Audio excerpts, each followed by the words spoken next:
5 साल बाद गांव पहुंचे योगी। गांव वालों ने कहा शेर है, वो बच्चा बन गए। पहले गुरु से मिले, फिर मां के पांव छुए, एक सख्त सन्यासी भी पिघल गया। सीएम योगी की सबसे भावुक तस्वीरें, जुबान रुक गई, आंसू झड़ने लगे। ये तस्वीरें एक मां और बेटे के मिलन की है। बेटा मुख्यमंत्री के ओहदे पर है, लेकिन मां के लिए तो बच्चा है। वो बच्चा जो कभी गोद में खेला करता था, वो बच्चा जो शैतानियां करता था, और वो बच्चा भी जो एक दिन बिना कुछ बताए मां से चला गया और फिर लौटा तो भगवा पहनकर, सन्यासी बनकर। यही सन्यासी बेटा 5 साल से यूपी की सत्ता के शिखर पर है। इसी बेटे ने लगातार दूसरी बार बीजेपी की विजय मुमकिन की है। योगी आदित्यनाथ मां सावित्री देवी से मिलने पहुंचे तो भावुक हो गए, मां के चरणों में बैठ गए। यमकेश्वर के पंचूर गांव में मां बेटे की ये मुलाकात बेहद खास थी। कोरोना काल में पिता के अंतिम संस्कार में योगी आदित्यनाथ शरीक नहीं हो पाए थे। चुनावों के बाद से ही बहन बार बार बुला रही थी कि भैया एक बार घर आ जाओ, मां से मिल लो।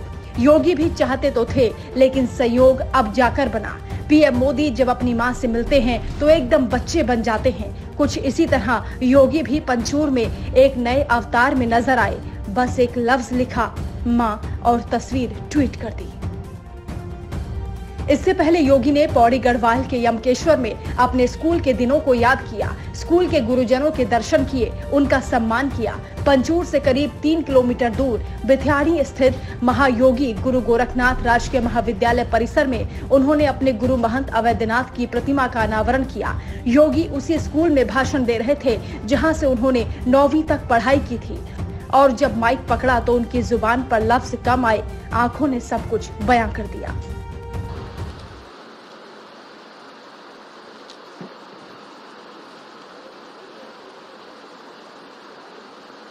उनकी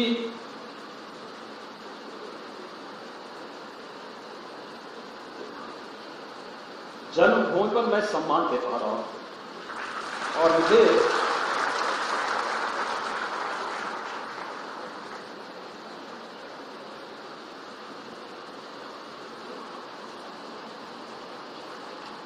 इस कार्यक्रम में उत्तराखंड सरकार ने बुलाया।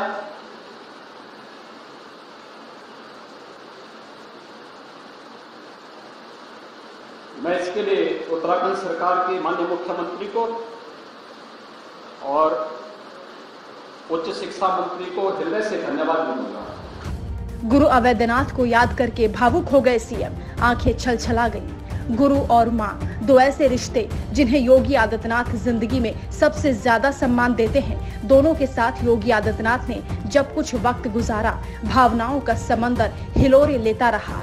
एक संत, एक साधक भी कुछ वक्त के लिए ठहर सा गया। आंखों से निकले आंसुओं के साथ पुराना गुबार निकल गया।